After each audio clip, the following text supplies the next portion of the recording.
Bonsoir à toutes et à tous. Merci d'être venus nombreux pour écouter le Ravelli-Lemel. Permettez-moi d'abord de remercier Ilana Ehrenreich et le Père Myriam, le Fonds social à travers la SJ, d'avoir accepté de déplacer la formation qui était prévue aujourd'hui pour Père Myriam et de nous permettre d'accueillir le Ravelli-Lemel. Pour nous, accueillir le Ravelli-Lemel dans une période comme celle-ci, c'est un devoir, c'est une responsabilité. Pas pour montrer quelqu'un qui a un œil au beurre noir, mais pour montrer que nous avons une tradition dans notre transmission. C'est celle de ne jamais baisser l'échine, celle de continuer à être présent et surtout de continuer à transmettre ce que nous avons à transmettre autour de nous, c'est-à-dire notre tradition, notre identité, y compris dans l'adversité. Permettez-moi de souhaiter au Ravelli-Lemel Refoua Shlema, Refoua Tanefesh et Refoua Tagouf, parce que je sais que quand on est atteint de quelque chose qui vous surprend, à quoi vous n'attendez pas, psychologiquement, ça ne peut que vous atteindre. Ça nous a atteints tous dans la communauté juive de France. Je reviens comme vous de Paris aujourd'hui, et où je ne sais pas combien de personnes m'ont parlé de vous et m'ont dit qu'ils étaient estomaqués en me disant que quelque part un message vous a été envoyé, à savoir qu'on a voulu nous dire: vous êtes parti du 19e pour aller vous installer dans l'ouest parisien, vous avez quitté les banlieues, et bien sachez que dans le 17e, à Neuilly, on ne vous laissera pas tranquille non plus, sauf que nous avons notre identité qui reste forte et qu'on renforcera en vous écoutant aussi. Et je vous en remercie. Merci beaucoup.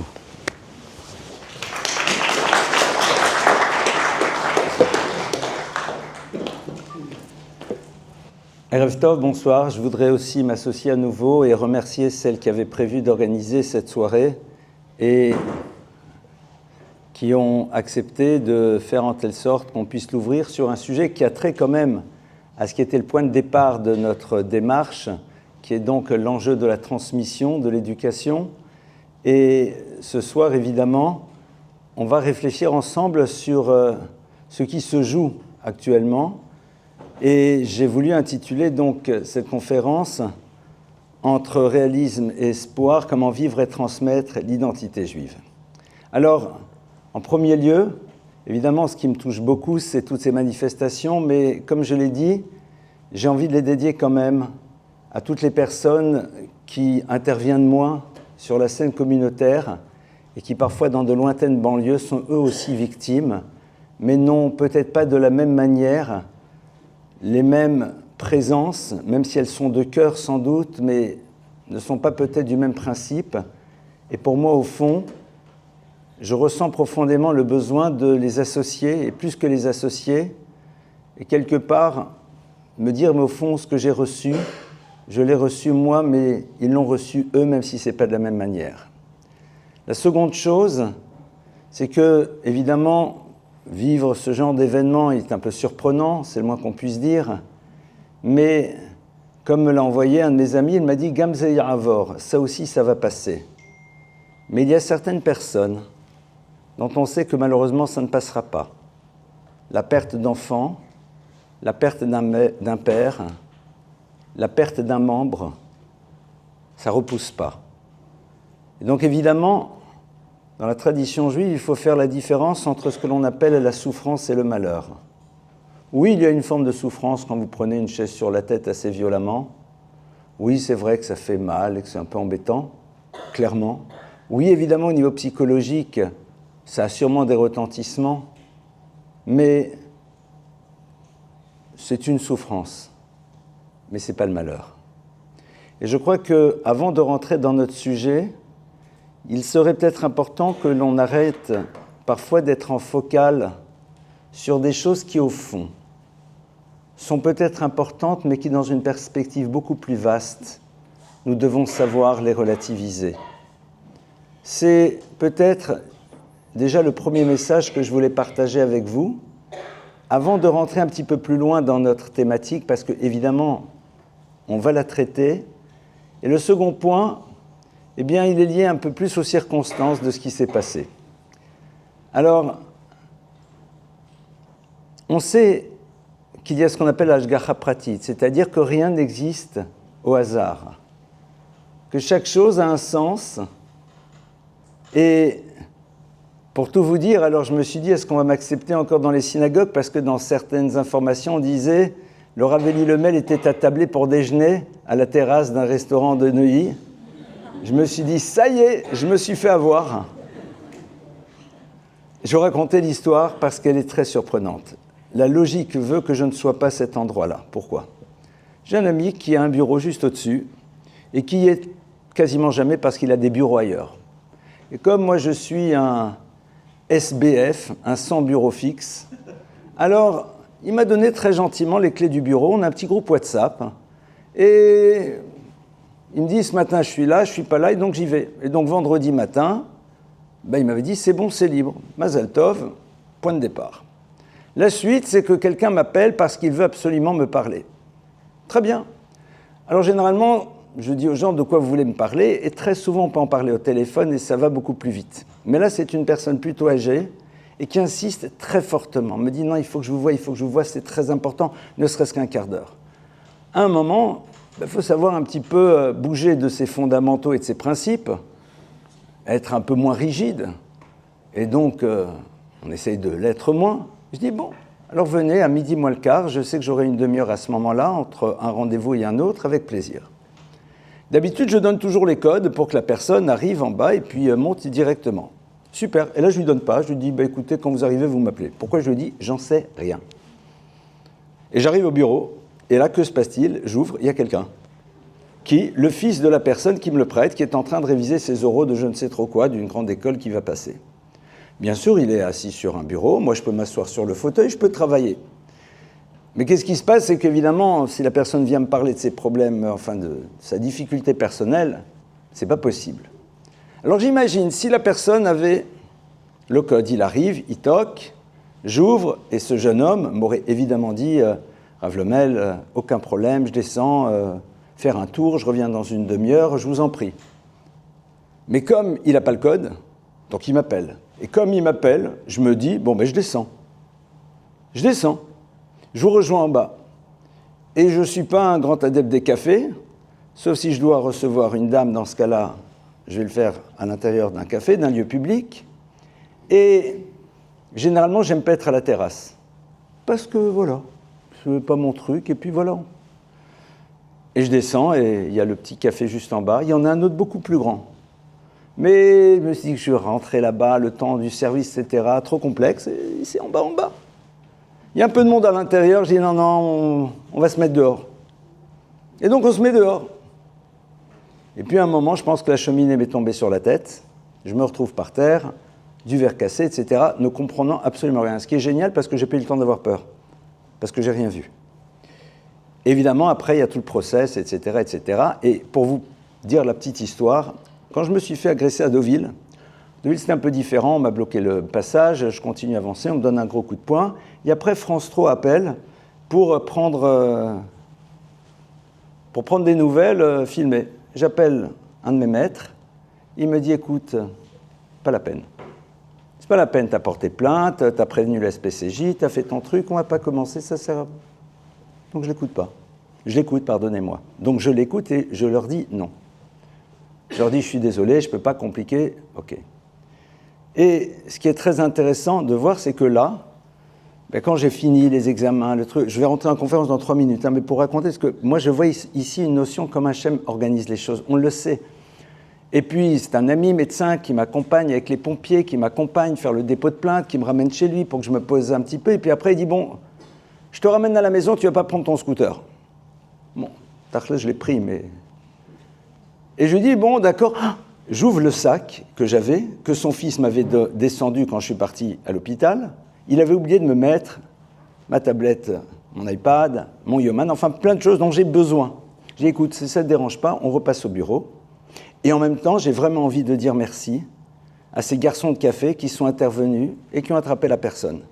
Et donc j'arrive là-bas tranquille pour récupérer. Je sors de sa voiture, il y a quelqu'un qui s'appelle France Inter qui se promène juste avec son micro, et il me voit bien sûr, il me dit « Est-ce que ça ne vous dérange pas ?» Je dis « Ça fait honteux de dire non, surtout que ça va être juste comme ça, je m'assois. » Je ne sais pas comment ils savent, en 15 minutes, ils étaient tous là. Alors j'ai dit « Écoutez, vous pouvez ne pas dire mon nom ?» Il me dit « Écoutez, ça ne sert à rien. » Il m'a montré, il m'a dit « Vous êtes déjà sur tous les réseaux. » Pourquoi ? Il y a des gens de la communauté qui étaient là, qui ont filmé, qui ont mis révélé, etc., etc. Et à ce moment-là, je me suis dit, puisqu'ils sont là, alors dans ce cas-là, autant assumer. Et c'est ici déjà le point de départ de ma réflexion. Comment vivre et transmettre une identité juive dans une période pareille ? C'est un moment, se rappeler de ce texte très intéressant de la Gemara. La Gemara nous dit la chose suivante, que pendant plusieurs années, l'école de Shammai et l'école de Hillel ont été dans des discussions passionnées s'il était bon pour l'humain d'avoir été créé ou pas. Et au bout de 2 ans et demi, ils arrivent à cette conclusion, valait mieux pas être créé. Ce qui est un peu curieux quand même. C'est-à-dire, dans notre logique humaine, si la Neshama, si l'âme était bien là-haut, qu'elle y reste. Elle descend, on passe par une période de vie qui n'est pas toujours simple pour remonter par la suite. Yoter Tovaya, mais il continue. Ils disent Aval Arshav Shenivra. Mais maintenant que Dieu a décidé que les choses devaient être là, qu'on a été créé, qu'est-ce qu'on fait ?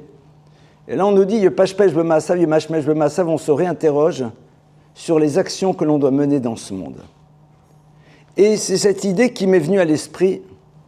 Yoter Tovaya, je vous garantis, on préfère que ces choses n'arrivent pas. Aval Arshav, mais maintenant que c'est là, qu'est-ce qu'on en fait ?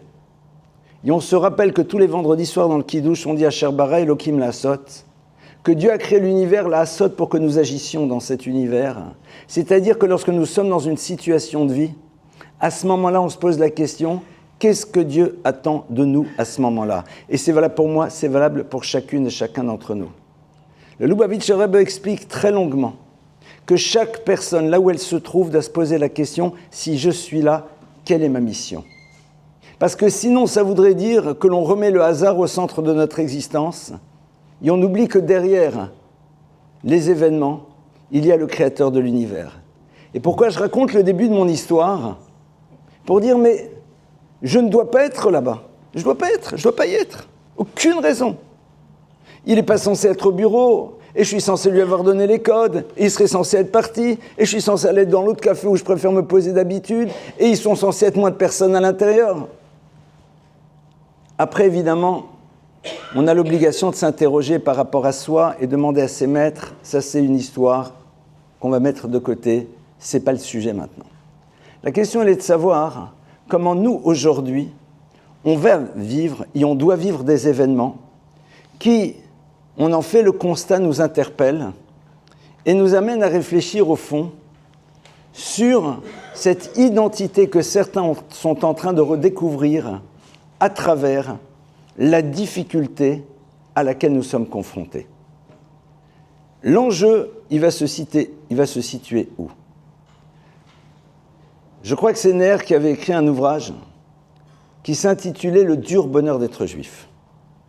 La question, elle est de savoir aujourd'hui, on va se focaliser sur quel mot ? Sur le dur ou sur le bonheur ? C'est comme quand un enfant pleure à 3 heures du matin. Il y a 2 mots. Le bébé pleure. On s'arrête sur le mot bébé ou on s'arrête sur le mot pleure. Parce que si je m'arrête sur le mot pleure, j'oublie qu'il y a un bébé.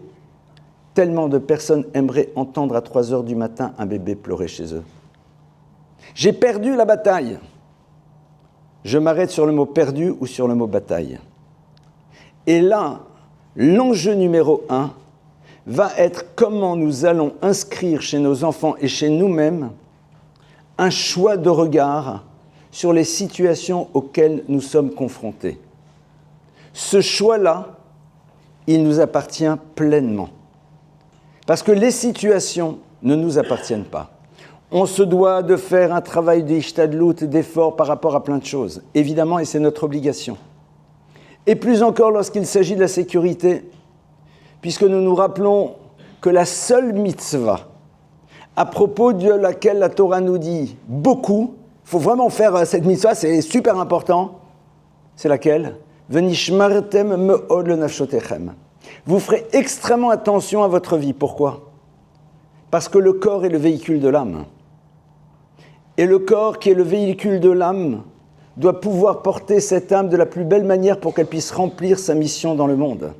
Donc évidemment,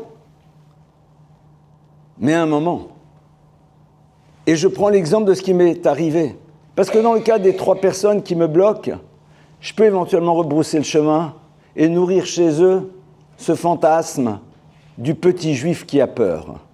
Ok, mais là, tu es assis. Tu es concentré sur la personne qui est en face, qui te regarde. Il ne voit pas, je ne vois pas. Donc, à un moment, il y a des choses qui ne nous appartiennent pas, c'est sûr. Mais ce qui est évident, c'est que quand les situations sont là, quel est le regard que je porte sur la chose ? Et celui-là m'appartient. Et pour cela, évidemment, il va y avoir une première démarche. Et j'ai trouvé très intéressant de réaliser à quel moment et dans quelle semaine s'est passé l'événement auquel j'étais confronté. On a lu en effet la semaine dernière, donc c'était le Shabbat où ça s'est passé vendredi, on a lu une paracha dans laquelle on parle a priori de 2 événements qui n'ont rien à voir. L'univers de la sota, la problématique d'un couple dans lequel il y a un problème d'adultère, de soupçon, de tout ce que vous voulez. Histoire complexe, parmi les plus complexes, qui au passage est rarissime. Il y a tellement de conditions que c'est quasiment impossible de mettre en place le process lorsqu'il y a ces problématiques de soupçon. Et derrière, l'histoire de quelqu'un qui devient nazir, d'une personne, homme comme femme d'ailleurs, qui décide à un moment, pendant une période renouvelable de 30 jours, de ne plus boire de vin et de se laisser pousser les cheveux n'importe comment. Et là-bas, nos maîtres posent la question, ils disent « Quel est le rapport ? Qu'est-ce que tu me mets ces 2 textes ensemble ?» Et la Gemara nous dit « Shekol aroes sota bekilkula yazir atzmo min hayayin » Tout celui qui verra cette problématique de la sota au moment où les choses sont complexes, yazir atzmo min hayayin, il s'écartera du vin. Qu'est-ce que ça veut dire ? Lorsqu'on est confronté à une situation, on a 2 options. Soit de voir à l'intérieur d'elle un élément qui nous bouleverse et qui nous amène à réfléchir, soit de faire ce qui se fait aujourd'hui partout, des commentaires, et sans être lacanien, comme enterre. On enterre la chose, parce qu'on n'a pas envie d'être interpellé. On juge, c'est bien, c'est mal, qu'est-ce que j'en pense, c'est super, c'est pas super, il aurait dû, il aurait pas dû, et c'est honteux, et c'est pas honteux, là où tu veux. Je suis pas lacanien, je vous rassure. Si je l'étais vraiment, je m'arrêterais tout de suite. J'en ai dit assez. Le comme enterre, c'est au fond quelque chose qui enterre la dimension impactante de l'événement auquel on a été confronté, parce qu'on n'est pas prêt à se laisser bouleverser par ce qu'il est en train de nous dire. Et la Torah est en train de nous dire, et ça c'est la première chose, transmettre une identité, ce n'est pas juste donner un accès au savoir et au rituel, mais c'est construire chez l'enfant ce qui est l'essence même de l'être juif, de quelqu'un qui est dans un mouvement et qui n'a pas peur de se laisser bouleverser par les confrontations qu'il a au monde, parce qu'il est dans un désir de mouvement. Et là, évidemment, dans une situation pareille, c'est ce qui me parle. Mais ça ne me parle pas à moi, comme on dirait, moi personnellement, Elie Lemel, ce n'est pas le sujet. On est dans des situations de vie dans lesquelles transmettre, c'est avant tout faire en telle sorte que nos enfants comprennent qu'à partir du moment où ils seront en train de commenter l'actualité, alors ils s'inscrivent dans un monde d'enfermement qui les empêchera véritablement de construire un futur juif qui est porteur de sens. Et c'est vrai qu'il y a ici quelque chose de capital qui est en train de se jouer. Parce que si on réfléchit, on est en train de nous rappeler qu'on est juif. Mais si je me rappelle de ma judaïté à travers l'angoisse de la judaïté, comment vous voulez que ça se transmette? Dans le dur bonheur, il y a le mot bonheur. Et certaines personnes demandent, et il se trouve que c'est moi, mais ça aurait pu être, et j'espère personne d'autre d'ailleurs. Je dis, mais attendez. Mais être juif, c'est pas se prendre un coup sur la tête. Ça peut aussi se prendre un coup sur la tête. Mais c'est autre chose. Quand les gens vous disent, mais qu'est-ce que vous allez faire? Je dis, mais je vais rentrer à la maison. On va se poser, on va faire Shabbat. Et les invités viendront. Et les invités viendront. Pourquoi? Parce que si je commence à commenter, si je commence à déverser ma rage et ma haine, si je commence à vitupérer, à vociférer, je m'enferme, j'imite le monde et quelque part j'oublie ce que veut dire être juif. Transmettre une identité, c'est d'abord apprendre à nos enfants comment on se confronte au monde et à l'univers dans lequel on se trouve. C'est ça. Et je crois qu'il faut à un moment être capable de l'inscrire dans notre réalité concrète au quotidien. Alors évidemment, il y a ce qu'on appelle le réalisme. Le réalisme, c'est quoi? La Torah nous interdit d'être naïfs. La Torah nous dit qu'on n'a pas le droit d'être naïf. Clairement. Et d'ailleurs, il y a un terme talmudique qui est passionnant, qui nous dit quand tu te confrontes à quelqu'un que tu ne sais pas qui il est, Kabdeu, vechashdeu. Honore-le, c'est un être humain créé à l'image de Dieu. Vechashdeu, mais soupçonne-le. C'est-à-dire, ne donne pas de crédit immédiat aux bonnes paroles. Ne sois pas dans l'illusion des slogans qui te rassurent. Sois dans la vigilance, mais sois dans l'espoir que ce qui est exprimé correspondent à des réalités qui habitent réellement les personnes qui les expriment. Sois dans cette espérance, mais sois dans la vigilance. La vigilance et l'espérance sont deux éléments, au fond, qui nous permettent d'avancer sainement dans la vie. Parce que tout simplement, nous ne sommes pas dans la naïveté, donc nous sommes prêts à nous confronter à des réalités que l'on n'aurait pas imaginées. Mais en même temps, nous avons envie d'imaginer que l'autre est dans un désir du vrai, comme nous espérons nous-mêmes aussi l'être. Et ça, évidemment, c'est quelque chose qu'on doit apprendre. C'est quelque chose qu'on doit apprendre. Et je redis à nouveau, le monde des commentaires ne sert à rien, strictement à rien. Comme, vous savez, ces personnes qui, de manière très intéressante, vont vous dire plein de choses dans un sujet de vie. Mais si on réfléchit, vous savez, c'est comme dans l'éducation, qu'on soit bien clair. Il y a un grand principe dans la démarche éducative. On ne dit jamais à un enfant ce qu'il sait déjà. Ça ne sert à rien. On va redire à nouveau, vous me rendez compte, c'est pas bien, Mazel Tov, on n'était pas au courant. Et je trouve que ces extrémismes sont toxiques. Mais bien sûr, on ne le savait pas. Qu'est-ce que tu gâches ta salive à dire des mots qui sont des lieux communs et qui, quelque part, ne sont là que pour pouvoir s'inscrire dans ce qu'on attend de ce que l'on va dire. Un juif de Torah, ce que l'on essaye d'être les uns et les autres, c'est quelqu'un qui va puiser à l'intérieur de la Torah la manière dont on se confronte à une histoire et dont on la transmet par la suite. Et ça va être donc ce premier point sur lequel je nous invite à réfléchir. Aujourd'hui, évidemment, et on en parlait avec le grand rabbin tout à l'heure, l'atmosphère n'est pas banale, elle n'est pas simple. Il y a évidemment des choses qui sont en train de se jouer, et quelque part, le juif est en train de nouveau de représenter quelque chose qui interpelle. Mais c'est génial d'être interpellant, même si parfois c'est un peu complexe. Au fond, L'être juif, c'est celui qui renvoie au monde en miroir l'image de ce que peut être une société et que l'univers n'a pas voulu construire de son côté. Quand vous renvoyez à l'autre l'image de ce qu'il aurait pu être et ce qu'il n'a pas voulu devenir, vous lui posez un problème. Il ne faut pas l'oublier, parce que sinon, ce n'est pas compréhensible. Sinon, ce n'est pas logique. Ça échappe à toute forme de logique, et c'est là où j'ai envie de dire. Transmettre une identité, c'est expliquer à nos enfants que ce qui se passe, ce n'est pas normal. Nous ne sommes pas un peuple prosélyte. Nous essayons autant que faire se peut de respecter la loi du pays.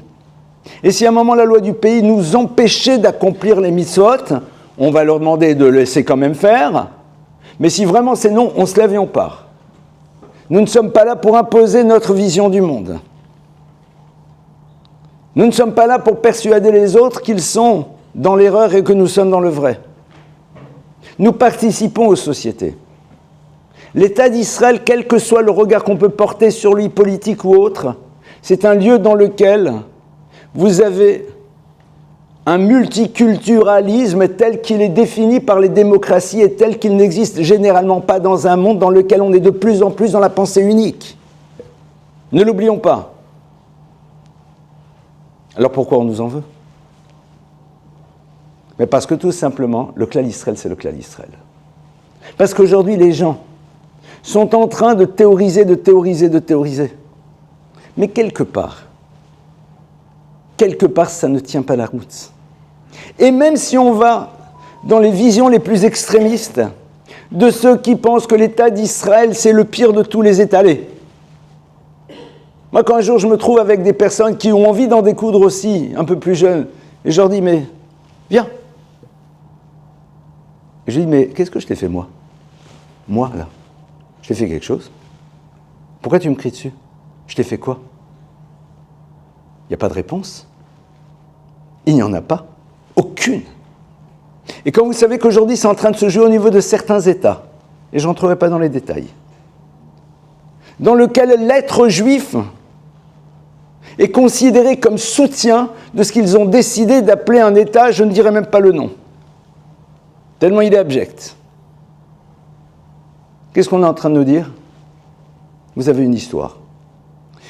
Et rappelons-nous de ce commentaire du Meshech Chochma.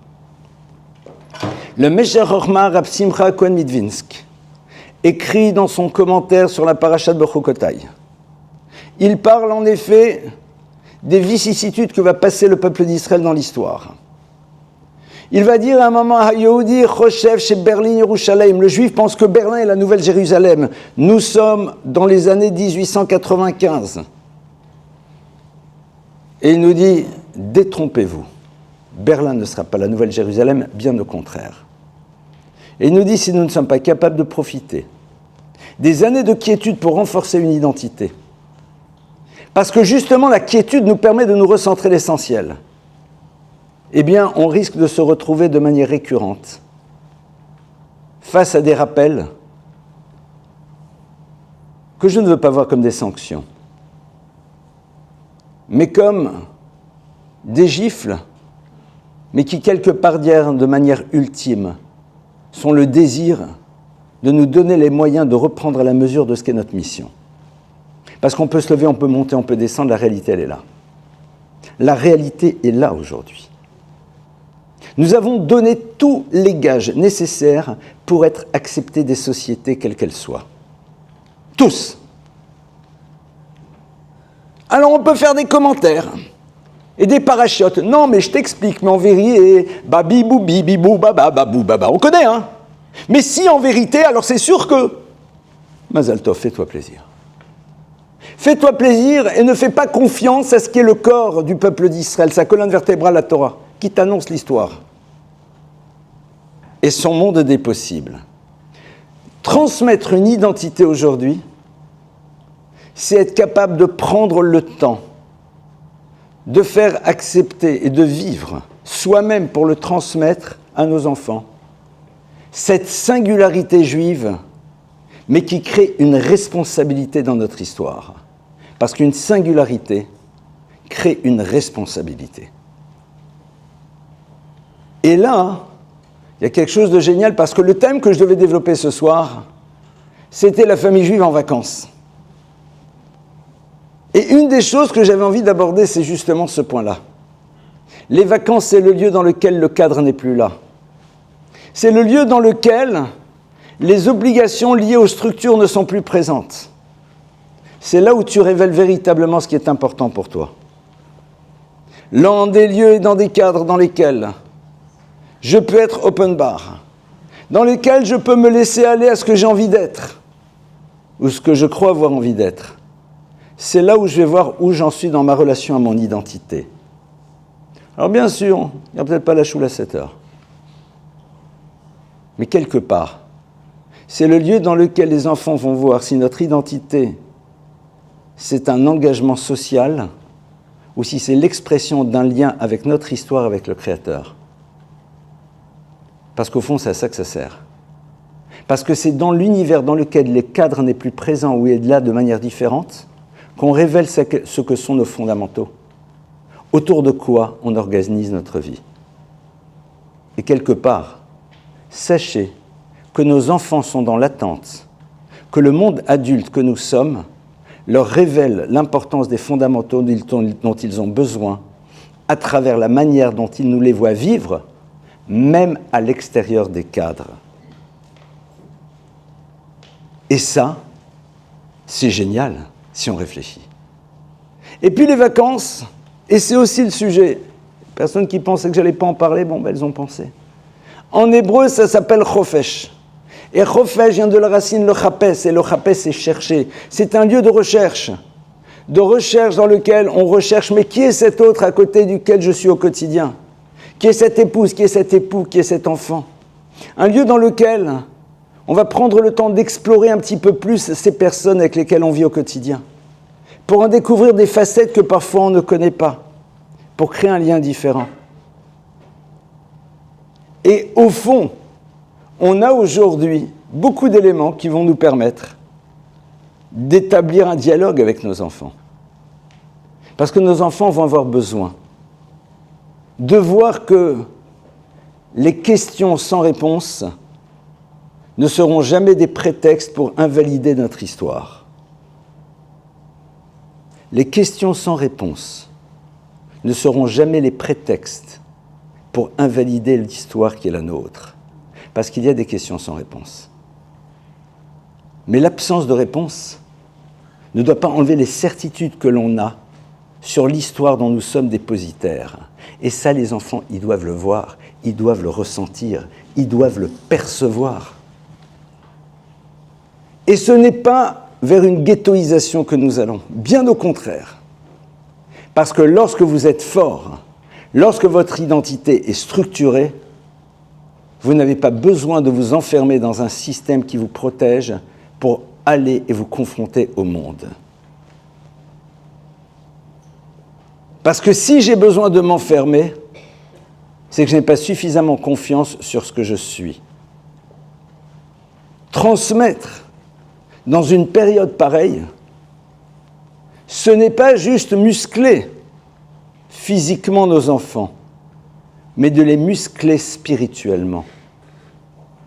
Non pas dans une pseudo-spiritualité identitaire qui tournerait autour de quelques chants, même si c'est sympa de chanter, mais dans la capacité de comprendre ce qui est en train de se jouer.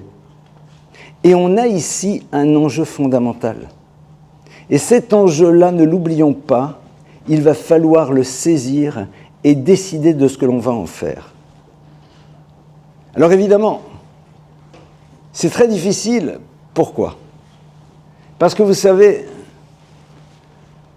tout à l'heure j'étais avec une journaliste de La Croix qui voulait m'interviewer.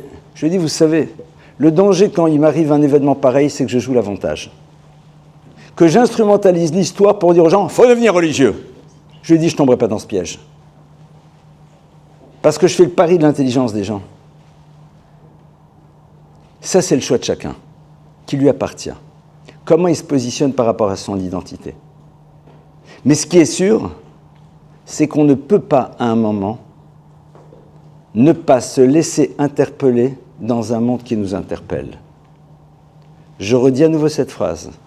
Le commentaire, c'est la meilleure manière de ne pas se laisser interpeller et de rester là où, au fond, on nous demande d'être, c'est-à-dire dans une identité factice qui, de toute façon, un jour, sera elle aussi balayée.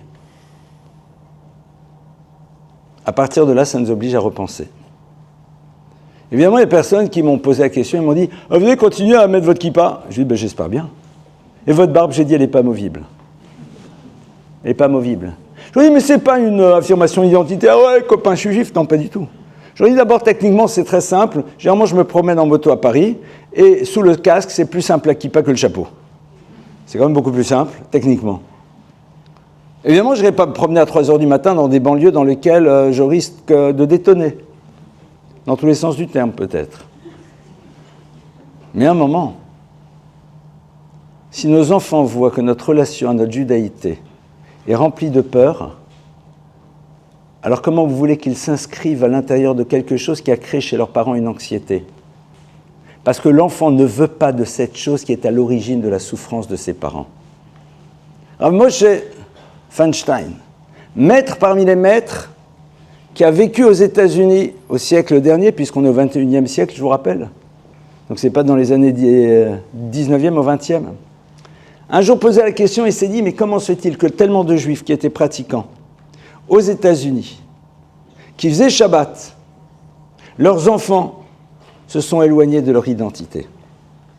Pourtant, les parents étaient des gens qui se sont battus pour garder le Shabbat. Et c'était pas simple dans un univers dans lequel on travaillait 6 jours sur 7. Et le 7e jour, c'était dimanche. Et quand vous n'alliez pas au travail le vendredi soir, le samedi matin, vous saviez qu'il fallait retrouver un autre travail le lundi matin. Des gens qui se sont sacrifiés. Alors Moshe Feinstein, qui a vécu aux États-Unis à cette époque, donne cette réponse bouleversante, mais tellement vraie. Il dit, parce que malheureusement, trop souvent, les enfants ont perçu la souffrance parentale et ils n'ont pas pu vivre ce qui était pour eux la source de la souffrance des parents, c'est-à-dire le respect du Shabbat.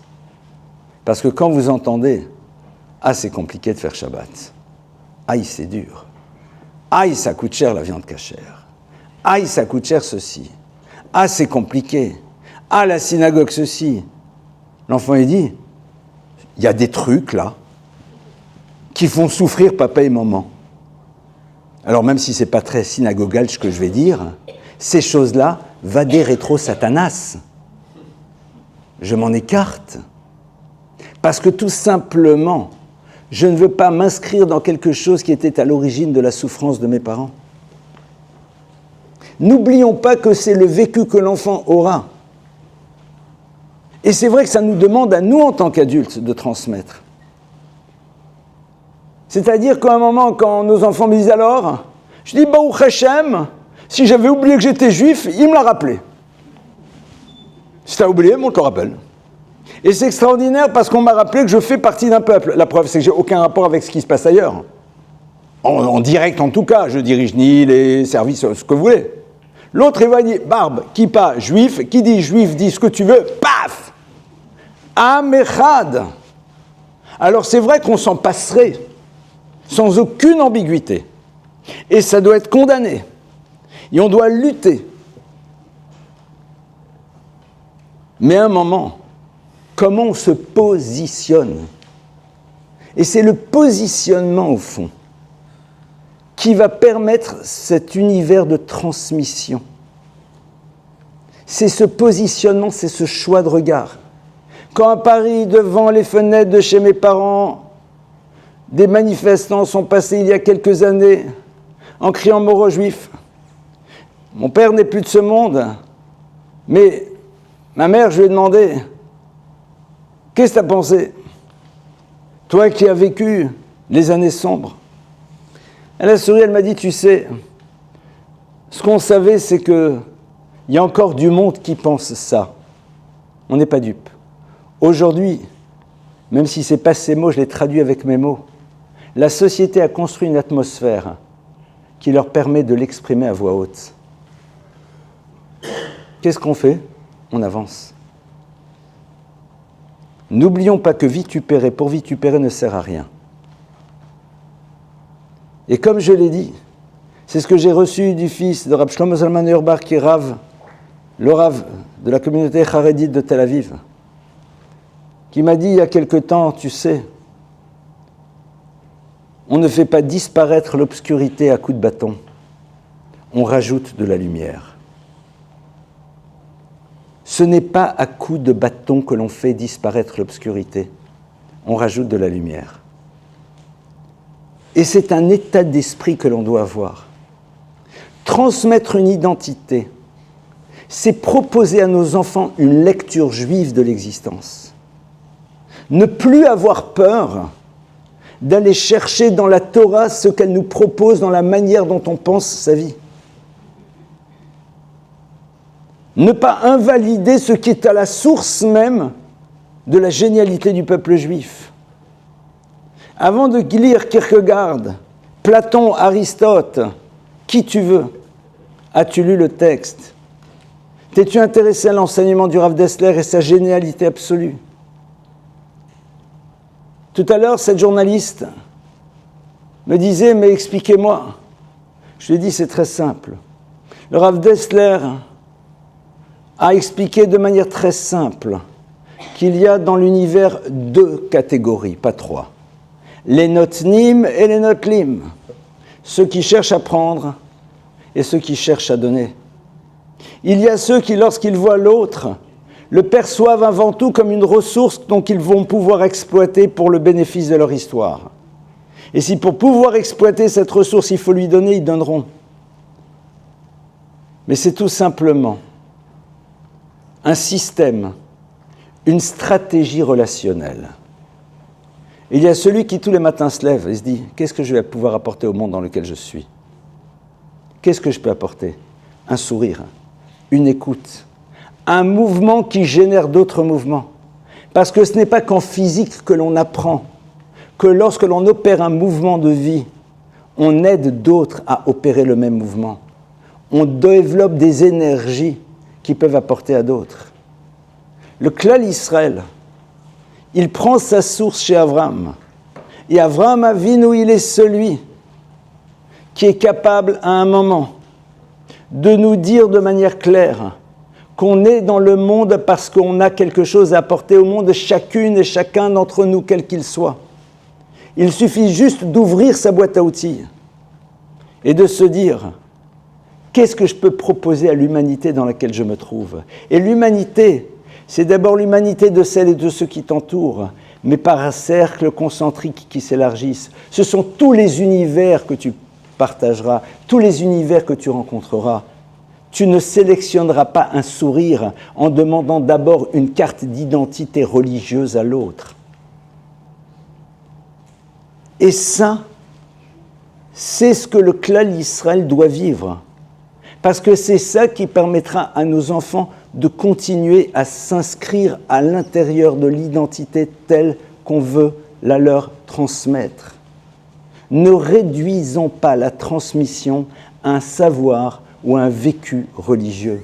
Ça va bien au-delà de ça. Un monde dans lequel on travaille sur soi.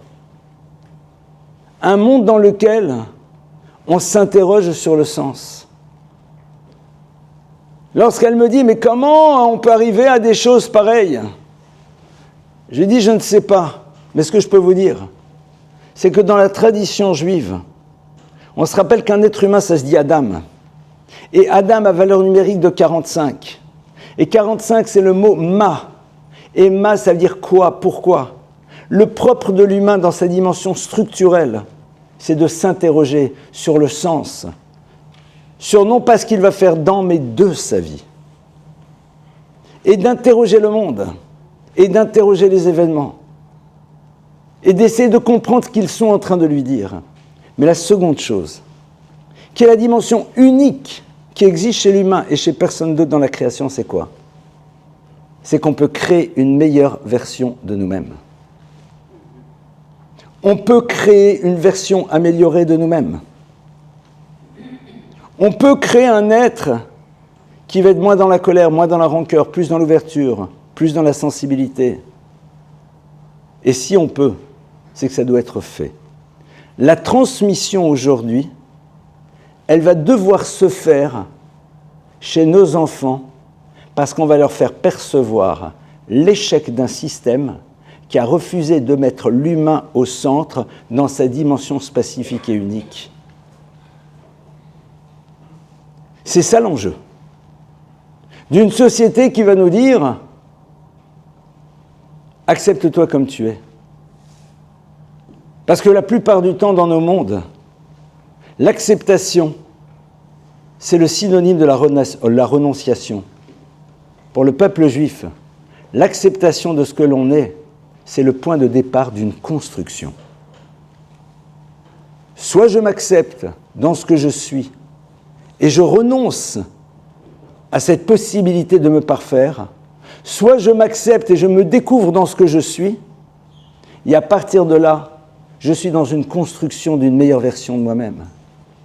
Or, derrière ce qui se joue aujourd'hui, on est dans des problèmes d'éducation. Allez, l'autre jour, il se trouve que quand vous avez des trucs sur la tête, alors vous avez des ministres qui vous téléphonent, etc. Mazel tov, super. À un de ceux à qui j'ai eu au téléphone, je dis, vous savez, moi, ce qui m'inquiète, c'est évidemment l'antisémitisme débridé. Mais il y a un enjeu de société. Qu'est-ce qui fait qu'une jeunesse aujourd'hui n'a plus de sens critique ? Qu'est-ce qui fait qu'aujourd'hui, au nom d'une idéologie, on n'a plus peur de faire souffrir l'autre ? Qu'est-ce qui se passe ? Et nos enfants ont besoin de comprendre que c'est là où se situe leur identité, que c'est là où le travail doit être fait. Et nous devons, nous aussi, comprendre que c'est ces messages-là qu'ils doivent percevoir, qu'ils doivent intégrer. Alors, pour tout vous dire, entre réalisme et espoir, je ne sais pas si j'ai de l'espoir. Mais nos chachamim nous disent « Lo alecha hamlacha ligmor, ve'i ata ben chorim libatel mimenu » On ne t'a pas demandé de finir le job, mais tu n'es pas libre de ne pas le commencer. Parce que penser que je ne peux entreprendre une démarche que si j'ai la certitude de l'aboutissement de celle-ci, si on avait ça inscrit chez nous, il n'y a pas d'État d'Israël. Il n'y a pas. Parce que quand vous prenez des déportés pour construire un État, dans un monde dans lequel ils n'ont que des ennemis, un monde dans lequel ils sont autant agriculteurs que je suis saxophoniste, dans un monde dans lequel le trauma du passé est inscrit à l'intérieur de leur chair, ce n'est pas normal. C'est pas possible. Et c'est ça qu'il faut se rappeler. Donc bien sûr, d'après la logique humaine, c'est légèrement complexe au regard de ce que vous voyez. Mais tu vas abandonner ? Regardez. Un enfant est conçu dans un couple. Lorsque l'épouse a été au mikvé, et le mikvé, c'est quoi ? Le mik vient de la racine kavé qui veut dire espoir et espérance. Et cet espoir, il est symbolisé par cette eau qui elle-même symbolise la spiritualité de la Torah, dans laquelle on se pénètre complètement, et qui donnera par la suite à l'épouse la possibilité de retrouver le conjoint. Et parfois, l'enfant va naître. Et l'enfant sera porté par cette femme dans un lieu que dans la tradition talmudique on appelle Mekor, qui veut dire la source, l'origine. Et les maîtres du Zohar nous font constater la chose suivante, que le mot Mekor, qui veut dire la source et l'origine, a la même valeur numérique que le mot Ratzon, qui veut dire volonté. La volonté se construit à travers ce lieu d'espoir qui puise ses énergies à l'intérieur d'une spiritualité qui traverse l'histoire. Ne l'oublions pas. Le peuple juif, comme dit Pascal, a toujours vécu à l'ombre de son livre. Il a traversé l'histoire à l'ombre de son livre. Et c'est ce qui lui a donné sa force et sa pérennité. Donc oui, bien sûr, la logique n'est pas vraiment au rendez-vous de l'histoire du peuple juif. Clairement. C'est sûr. Et donc, le clan d'Israël, il est là. Il est là. Qui eût pensé, il y a 70 ans, que nous serions de nouveau confrontés à la même chose? Mais qui eût pensé aussi, il y a 70 ans, à cette dimension d'un peuple qui commence à refleurir sur sa terre? Les deux sont inimaginables. Les deux. Si ce n'est que comme maintenant Israël existe, alors pour nous c'est du domaine de l'évidence. Mais si vous vous retrouvez dans les années sombres, en post-années sombres, et que vous racontez que les lieux dans lesquels ont été commis les pires atrocités auront une forme d'amnésie collective des années après, et réussiront à construire des éléments de langage qui intervertira les choses, qui les inversera, pour enlever la dimension impactante de ce que l'on a vécu. Vous dites, vous êtes fous, c'est pas possible. C'est des gens bien. Quand même. Super. Alors, Baruch Hashem, il y a encore beaucoup de gens bien. Je peux vous le garantir. Et quand j'ai vu ces personnes qui couraient, j'ai pensé aux gens qui ont sauvé mes parents pendant la guerre. Sans aucune ambiguïté. Et si on vous avait dit dans les années 45 que ces fantômes en pyjama rayé allaient créer des années après une start-up nation avec un monde de Torah qui refleurit, avec une armée qu'on ne comprend même pas comment ça fonctionne, avec Baruch Hashem comme à la Yeshiva, on va se battre entre nous sans arrêt. Je lui ai dit, détends-toi mon frère. Ça va. France, douce France, ça suffira. On nous aurait pris pour des doux rêveurs. Et je veux dire, même les doux rêveurs, c'était ceux qui, au congrès sioniste, ont même dit, non, on va prendre l'Ouganda, tout ira bien. On est dans l'inimaginable. Si ce n'est que l'inimaginable que l'on vit aujourd'hui, eh bien, nous renvoie à nouveau à quelque chose. Mais la puissance du peuple juif aujourd'hui, elle était aussi inimaginable. Et quelque part, elle est là. Et quand je dis puissance, évidemment, je ne parle pas d'une puissance militaire ou économique, mais d'une puissance de par l'impact que l'on a dans l'univers, de par le fait qu'aujourd'hui, on refocalise à nouveau sur nous les yeux de l'univers. Mais ça vous étonne? Non. Pourquoi? Moshe l'a dit. Vous ouvrez le texte. Viyitem te mispar bagoyim asher yonag Hashem etrem shama. Et vous serez un petit nombre, dit la Torah, parmi un peuple, les peuples dans lesquels Dieu vous dispersera. Nous serons un petit nombre dispersé. La logique veut, c'est quoi? Petit nombre, dans de multiples pays, disparition. Et même s'il n'y a pas de disparition, vestige d'un temps passé, et ça s'arrêtera là. C'est logique. Petit nombre dispersé partout, the end, en anglais dans le texte. Le passage continue. Veitem shama le mashal velishnina. Et vous serez là-bas dans ces lieux, le mashal.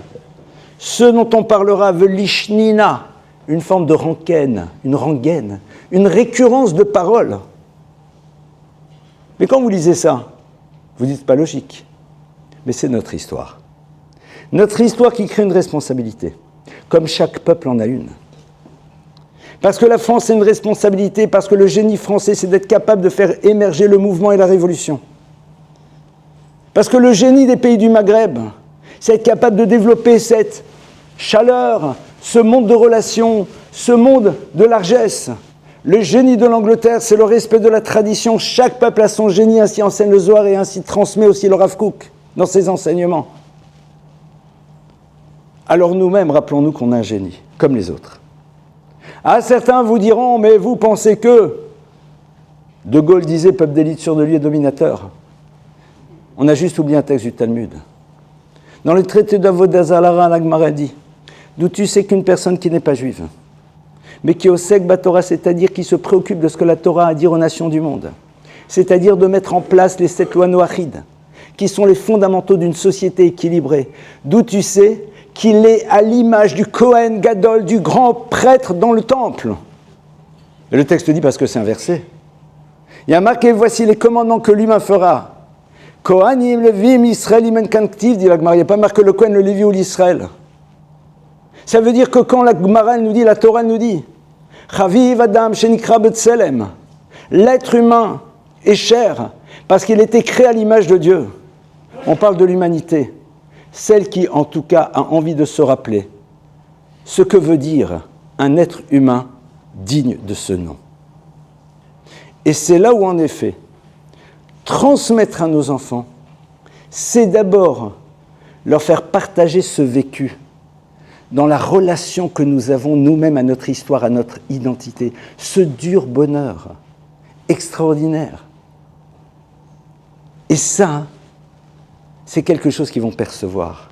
C'est quelque chose, je vous garantis, qu'ils ont besoin de ressentir. C'est quelque chose qu'ils ont besoin de vivre. Pourquoi ? Parce qu'en tant que parents, en tant que grands-parents, nous sommes leur point de référence. Ils sont ceux qui attendent de nous ce regard sur l'histoire qui est en train de se jouer. Je crois qu'aujourd'hui, on est dans des moments très particuliers. Des moments, et je ne vais pas faire sur ce sujet, même dans le monde de la science, de l'astrophysique, on se pose de milliers de questions, des dizaines de questions par rapport à des choses qui sont en train de bouleverser toutes les théories, quelles qu'elles soient. Dans ce monde en mouvement, soyons capables de nous inscrire dans une identité claire et forte, non revendicatrice, qui n'est pas dans l'opposition aux autres, mais qui se pose la question de comment va-t-elle faire pour transmettre de la plus belle manière son histoire et qu'elle puisse perdurer jusqu'à la venue du Mashiach. C'est là aujourd'hui notre enjeu. Je vous remercie pour votre écoute.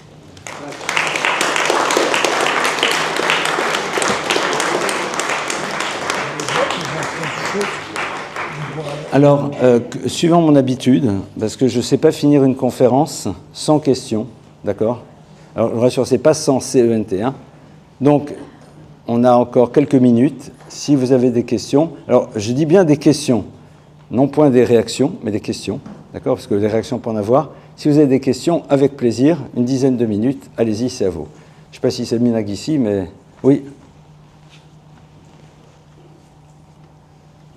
Il y a un monsieur qui a une question, allez-y. Mais des questions, hein ?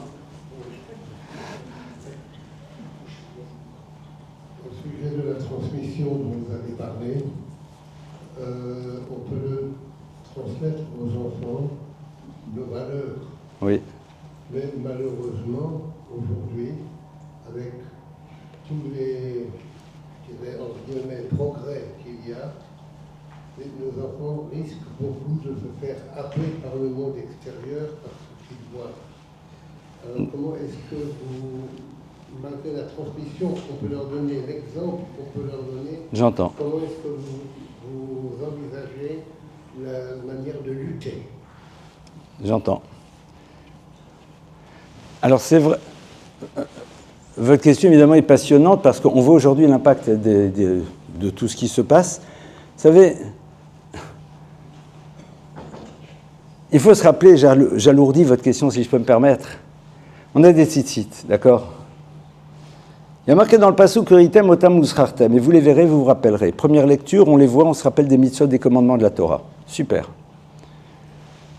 Seconde lecture, Ur item uzchartem, vous verrez, vous vous rappellerez.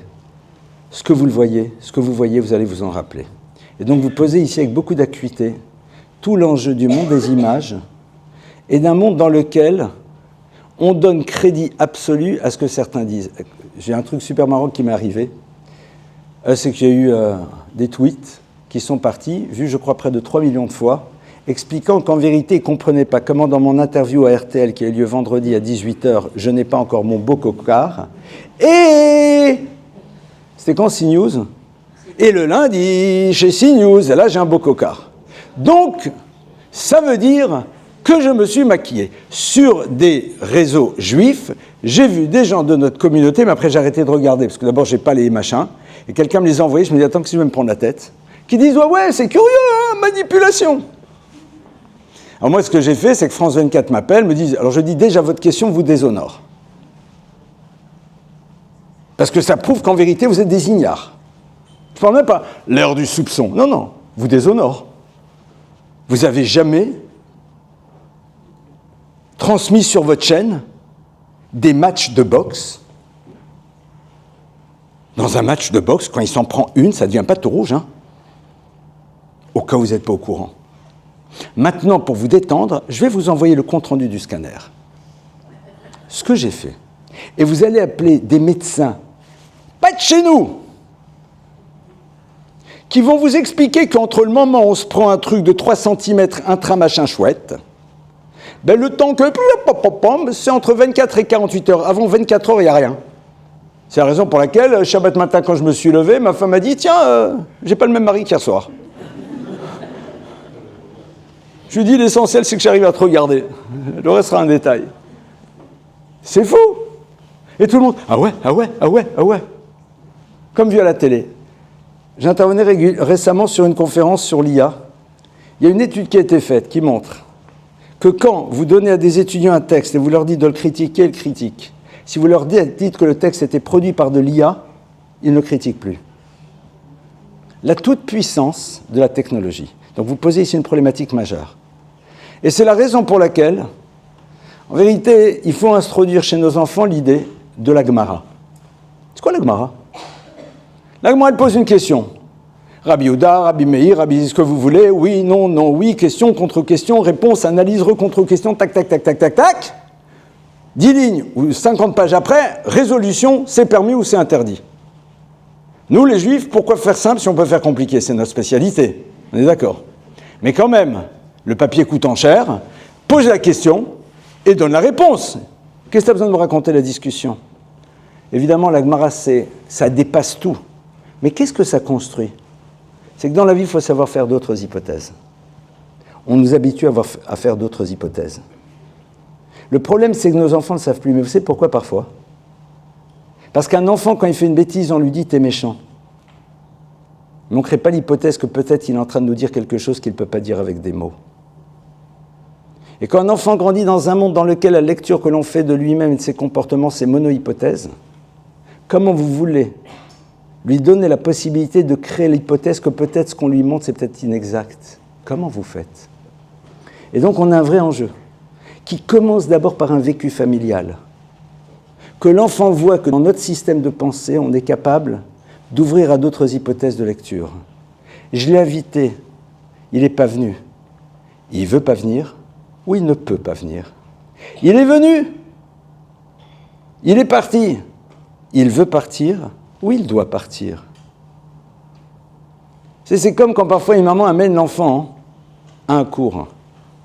Première hypothèse, elle ne veut pas payer la baby-sit. Deuxième hypothèse, elle n'en a pas trouvé. Mais elle a tellement envie d'écouter un cours qu'elle prend le risque d'être obligée de partir au milieu parce que le bébé pleure, mais elle tente. Et ça, je vous assure, c'est une sacrée claque quand nous, on voit 3 gouttes de pluie et qu'on le sert, on s'en sert, sauf si bien sûr on est malade, comme prétexte pour ne pas y aller. Il faut apprendre, et vous posez une question fondamentale, à construire l'idée que peut-être ce qu'on est en train de te dire, c'est peut-être pas exactement ça la réalité. Et là, ça dépend d'une atmosphère familiale. C'est pas si simple. Baruch Hashem, on a un truc génial, les Juifs. Ça s'appelle le Shabbat.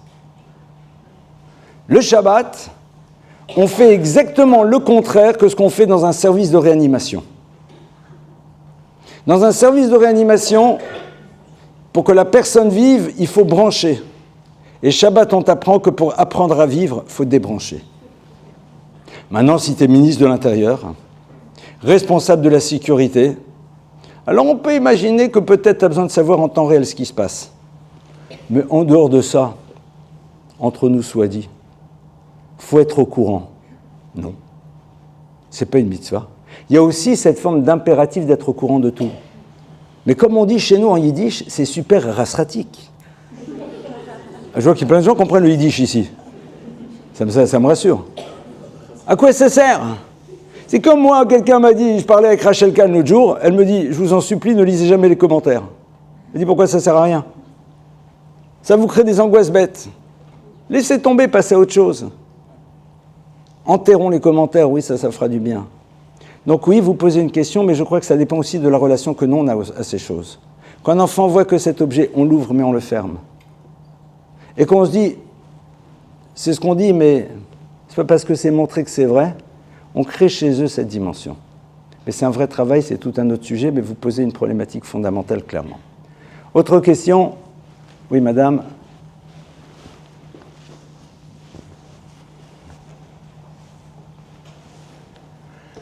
Merci. Vous avez parlé de la transmission et vous posez votre propos centralement sur les parents. Et effectivement, ce que vous avez dit est très très éclairant. Maintenant, il y a quelque chose d'une fragilité, peut-être chez certains parents, en tous les cas, je me dis, c'est qu'on doit le ressentir, c'est... Bienvenue au club. C'est, de temps en temps, on a besoin de savoir regarder pour dire, ok, je fais mon travail de transmission, mais pour que ça fonctionne, il y a quelque chose qui est transmis. Et je pense qu'on est face à une situation qui se construit véritablement dans le temps. Et que, très probablement, on ne verra pas tous les fruits de cette transmission. Comment vous pouvez nous accompagner au quotidien pour savoir voir, avoir confiance par rapport à ce qu'on fait, sur lequel on est parfois très démunis, parce qu'on a l'impression d'être sur la posture qui a du sens pour nous, et évidemment la réponse elle n'est pas immédiate. Évidemment, j'entends parfaitement la question.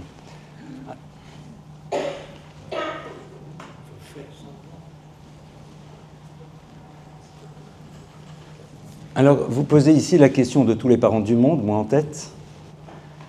On a besoin d'être assurés. Et en vérité, comme vous l'avez dit vous aussi, ça se joue dans le temps. Vous savez, un enfant, c'est comme un culbuto. Un culbuto, il a une base solide. Ce qui fait que dans la vie, quand les rencontres avec les événements qui traverseront la vie de tout un chacun, pas nécessairement dramatiques, le feront bouger, la base sera suffisamment solide pour qu'il arrive à se relever seul. Et c'est ça le premier point qu'il va falloir travailler. C'est-à-dire avoir des enfants qui ont conscience de leurs valeurs et qui, quelque part, ne seront pas des enfants qui percevront l'anxiété parentale, qui sera sans doute l'élément qui les empêchera justement d'avoir cette conscience d'eux-mêmes. Maintenant qu'on est dans cette anxiété, elle est profondément humaine. De toute façon, l'émergence de l'enfant, c'est un miracle. Et comme me le disait quelqu'un que j'aime énormément, qui s'appelle Segui Hirsch, qui est, je pense, un des plus grands maîtres aujourd'hui dans le monde de la thérapie systémique, celui qui a formé les Moni El-Kaïm, les Sylvie Angèle, tous les grands noms ont été formés par lui. On a eu avec mon épouse le privilège de travailler avec lui dans la construction de la maison de la famille, et donc de le voir très régulièrement à Bruxelles. Quelqu'un qui a encore les numéros d'Auschwitz sur le bras, et qui m'a dit un jour, vous savez, monsieur Lemel, dans la vie on rate, et puis après on rate moins. Et je crois que c'est ça qu'il faut avoir en tête. Et savoir se nourrir de toutes ces petites victoires, mais évidemment pour ça il faut avoir grandi dans un monde dans lequel on a valorisé ce qui était, et on n'a pas pointé du doigt ce qui n'était pas encore. Un monde dans lequel on était capable de voir que ce qui était simple pour moi est peut-être compliqué pour l'autre, et que lorsque l'autre y arrive, il doit être valorisé. Vous savez, quand je fais ces quelques pas, vous ne m'applaudissez pas, et c'est normal.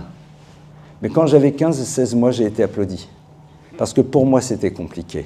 C'est ces applaudissements par rapport à quelque chose qui pour moi était difficile, qui m'ont permis d'être dans la continuité de l'effort. Rappelons-nous que pour nous, comme pour nos enfants, ce qui va leur permettre d'avancer, c'est de se sentir encouragés lorsqu'ils ont réussi à faire quelque chose qui pour eux était complexe, même si ça ne répond pas à nos attentes. Et l'éducation, vous savez, c'est comme dans un couple. On ne rejoint pas un fantasme, on découvre ce qu'on est en train de construire. Et il faut être capable de s'applaudir quand on rate moins. Et ça, évidemment, c'est un vrai travail. Surtout si on a grandi, on ne pourra pas leur en vouloir, parce que parfois c'est d'autres circonstances qui ont fait, si on a grandi dans un monde dans lequel l'absence d'excellence était définie comme un échec. Dans un monde dans lequel on a cru percevoir que l'amour de nos parents était conditionnel, dans un monde dans lequel on a peut-être imaginé que nous n'étions que la projection narcissique de nos parents. C'est pas simple. Alors on ne va pas tous aller se coucher sur un divan, je vous rassure tout de suite, on se détend. Mais il y a un travail d'accepter. Et je crois que nos enfants ont besoin de sentir ces dimensions. Mais savoir quels sont les fondamentaux qu'on garde. Parce que rappelez-vous, et je me rappelle une histoire merveilleuse, merveilleuse. J'arrive un soir dans une conférence, c'était chez une famille, qui ont des enfants. Et quand je rentre, je vois un dialogue entre la petite de 12 ans et sa sœur de 6 ans, avant qu'elles aillent dormir et que la conférence commence. Et là, celle de 12 ans, elle est là en train de dire ouais, j'ai eu 9 en maths, etc. Désespérée. Et la gamine de 6 ans qui regarde tout étonnée sa grande sœur qui dit ça va, pourquoi tu pleures? C'est parce qu'il va t'empêcher de te marier et d'avoir des enfants. Voilà.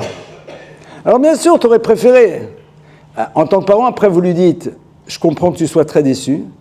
Certains considèrent que quand on révise, à ce qui paraît, ça peut aider. C'est une certaine vision du monde. Et un enfant, ce n'est pas une note.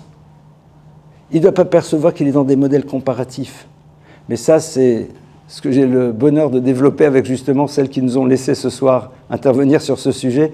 On essaye de faire régulièrement, où là, on rentre vraiment dans l'univers de l'éducation en tant que telle. Mais je crois que c'est ça qu'il faut être capable de faire. Et ne pas avoir peur de ce que l'on croit être un échec, mais qui souvent ne sont que des étapes. Mais c'est un travail intérieur. Dernière question. On va, allez-y. Oh oui, non, mais s'il y a un micro, autant l'utiliser. Hein.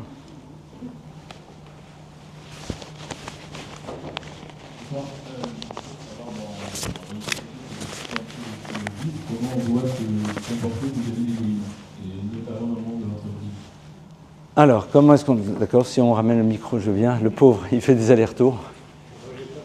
Alors, je vais la redire.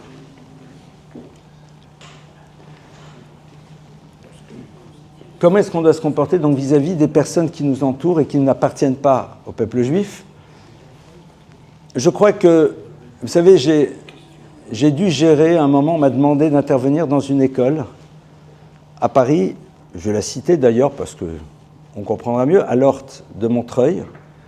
Après le 7 octobre, école qui évidemment est financée entre autres par l'État et qui donc se doit et accueille des étudiants de toutes confessions, avec une proportion importante d'enfants appartenant à la communauté juive, mais une proportion importante d'enfants qui appartiennent à d'autres communautés.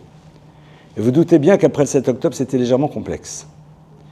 Donc, on m'a demandé d'intervenir, je me suis retrouvé avec 250 jeunes, appartenant à tous les univers.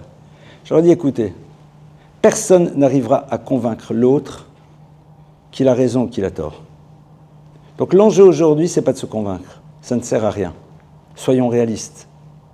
Chacun est planté dans ses certitudes. Comment on fait pour être en désaccord, mais continuer à respecter l'autre? Et ça, je pense qu'il faut l'avoir en tête. C'est-à-dire, en dehors de ceux qui vont vous dire « Est-ce que tu peux m'expliquer exactement aujourd'hui comment ça se passe dans ta lecture ?» Vous dites « Voilà, je vais te donner des éléments factuels que tu peux invalider ou non, c'est ton choix. Voilà les raisons pour lesquelles. » Et là-dessus, vous avez toutes sortes d'éléments très concrets que vous pouvez amener. D'accord ? Ultra concrets. Maintenant, quand on vous dit « Oui, mais il y a ceci, ceci, cela », vous dites, d'abord, les images ne sont pas toujours celles qui révèlent la réalité, et on le sait. Les mots qui sont utilisés ne sont pas utilisés pour rien.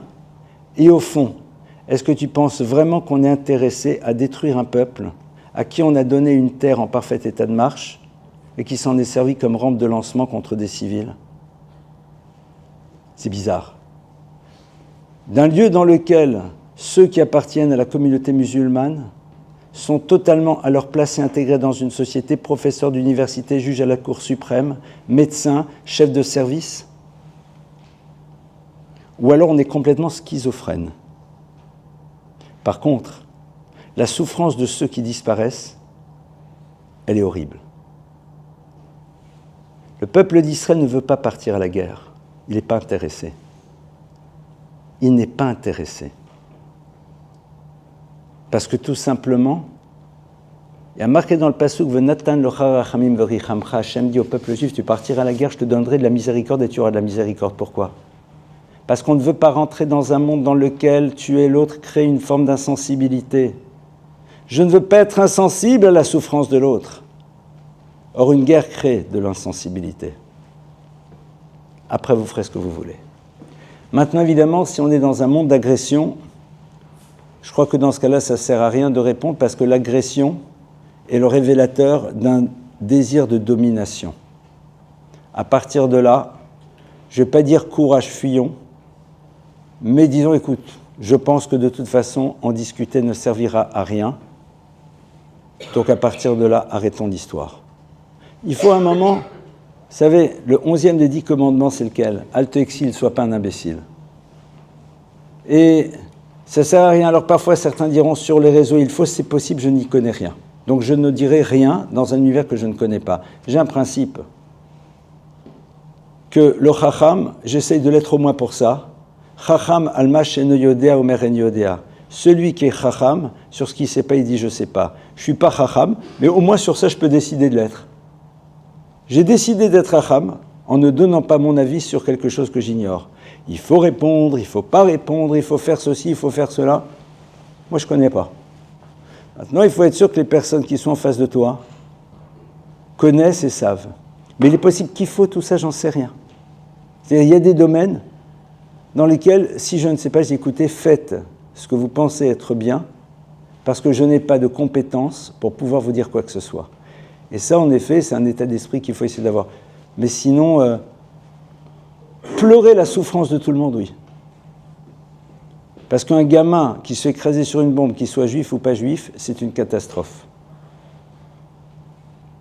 C'est une catastrophe. Parce qu'une vie, c'est une vie. Proms de, c'est toi qui as commencé, fallait pas, proportionné, pas légitime des forces, etc. T'es sur le terrain, c'est ce qui se passe ? Non, alors parle pas. Comme moi, je parle pas. Voilà, c'est ce que je pense. Maintenant, après, on a le droit de pas être d'accord avec ce type de réponse. Vous savez, souvent, les gens voient dans le non-désir de l'agressivité une forme de couardise. Pas du tout. Parce que ceux qui parlent de couardise, souvent, ne sont pas ceux qui se promènent avec une kippa dans la tête dans le métro. Parce que derrière les claviers d'un ordinateur, c'est pas très dangereux. Ne l'oublions jamais. C'est pas de la couardise, c'est du réalisme, du pragmatisme. Quand il faut se battre, on se bat. S'il faut se battre de cette manière, on le fera. Mais à un moment, on ne le fait pas par principe. Dans la vie, on essaye d'être efficace. Et ce n'est pas le regard que les autres auront sur moi qui définira les mouvements que je dois opérer. Mais c'est avant tout l'intelligence et l'expérience. Voilà, c'est ce que je peux dire. Est-ce qu'il y a une dernière question ? Voilà, une toute dernière. Comme en français dans le texte, on dit une dernière pour la route.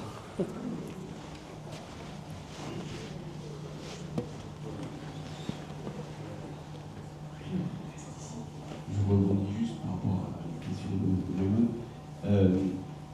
Et qu'est-ce qu'on fait en termes de transmission avec nos enfants dans un monde qui nous est plutôt hostile ? C'est ça surtout. Vous pouvez préciser juste, parce que c'est trop vaste. Comment on transmet à nos enfants l'absence ou l'absence de peur des autres ? Ah, l'absence de peur des autres. Ok. À travers ma réponse, vous allez voir si j'ai compris la question. Non, parce qu'elle peut être. Pardonnez-moi, ce que je veux dire, c'est qu'elle est multiple.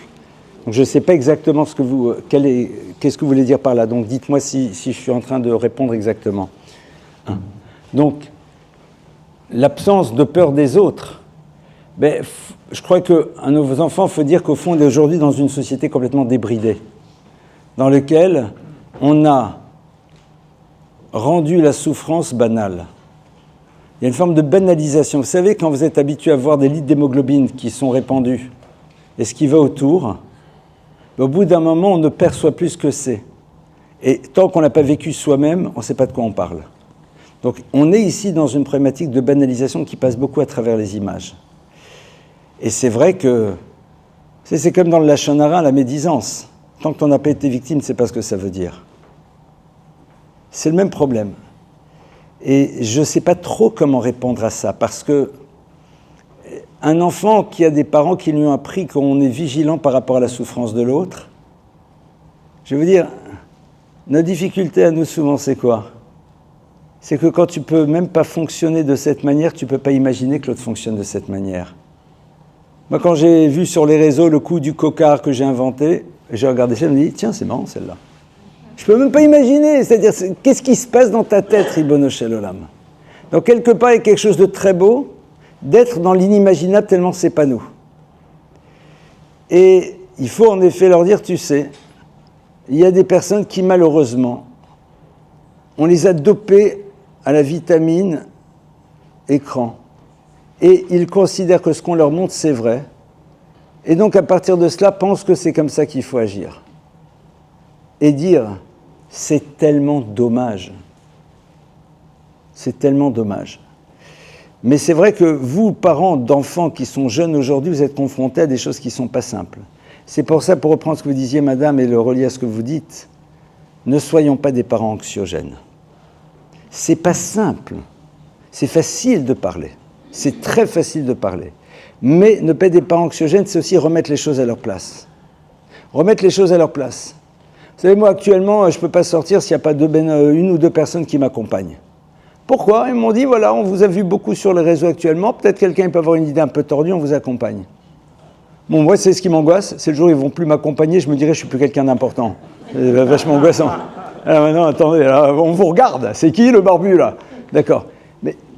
Mais en même temps, je pourrais créer, dire, ok, à un moment, elle dit, voilà, il y a une vigilance à avoir, mais qui est une vigilance normale, et leur apprendre à se recentrer sur ce qu'ils sont et ne pas être à l'écoute. Ne pas être à l'écoute. Et ça, ce qui est malheureusement un énorme facteur d'anxiété, je vous en supplie. Le 11 septembre, aux États-Unis, quelques semaines après, on a eu un afflux d'enfants qui ne dorment plus, qui sont anxieux. Et les parents disent, mais pourquoi? Je leur dis, mais France Info, dans la voiture, c'était ouvert ou fermé? À l'époque, il n'y avait pas de réseau. C'était ouvert ou fermé, France Info? Alors, tu l'as écouté le matin à 6h30, tu es au courant. Next, tu fermes. Parce que les enfants, rappelez-vous, là, je vais pas faire des neurosciences, hein, mais on sait très bien que la plasticité du cerveau de l'enfant fait que les choses pénètrent de manière beaucoup plus profonde et ne sont pas simples par la suite à extraire. Et sur ça, en effet, sachons limiter notre parole dans ce domaine. Et c'est fondamental. Ça n'a rien à faire à la table du Shabbat. Pas par religion, par bon sens. Par bon sens. Et ça, en effet, n'oublions pas. Parce que les enfants, à force d'entendre, vont créer quelque chose qui est du domaine de l'anxiété. Alors vous avez des enfants, ils ne sont pas du tout anxieux, ils ne savent pas. Et le fait de savoir ne changerait rien, alors pourquoi il faut qu'ils sachent? Déjà vous, regardez les adultes. Quand je dis vous, pardonnez-moi, ce n'est pas vous intuitif personné, nous les adultes. Si on ne fait pas attention, au bout d'un moment, on tourne en boucle. Et tu te rends compte, et à ce qui paraît, et tu te rends compte, et à ce qui paraît, tu te rends compte. Moi, c'est ce qui m'a le plus embêté dans ce qui s'est passé. Et pourquoi, en effet, au début, je ne voulais même pas porter plainte sur Deauville? Je dis, mais je crée des angoisses.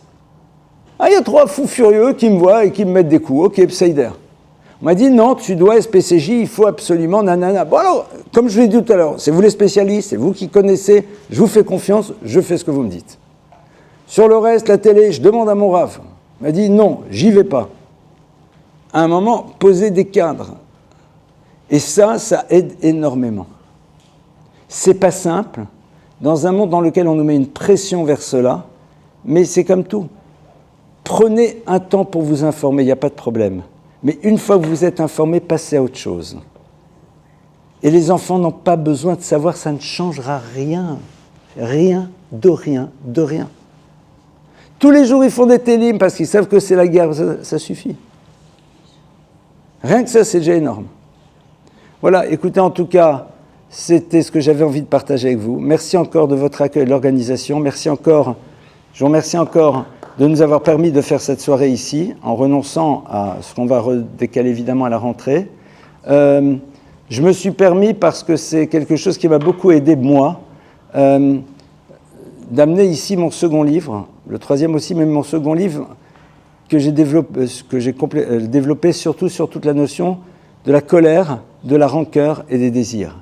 Et c'est vrai que le fait d'avoir eu le bonheur de l'écrire, je pense très sincèrement, et de l'avoir enseigné, m'a beaucoup aidé par rapport au sentiment qu'on peut vivre à des moments pareils. Si certaines personnes veulent repartir avec l'acheter avec plaisir, mais je voulais vraiment, vraiment vous remercier d'être venus ce soir, d'être là, et que Bezrat Hashem, on ne puisse avoir que d'excellentes nouvelles les uns des autres, et que Bezrat Hashem, la Goula vienne rapidement. Amen, Vamen. Merci à vous.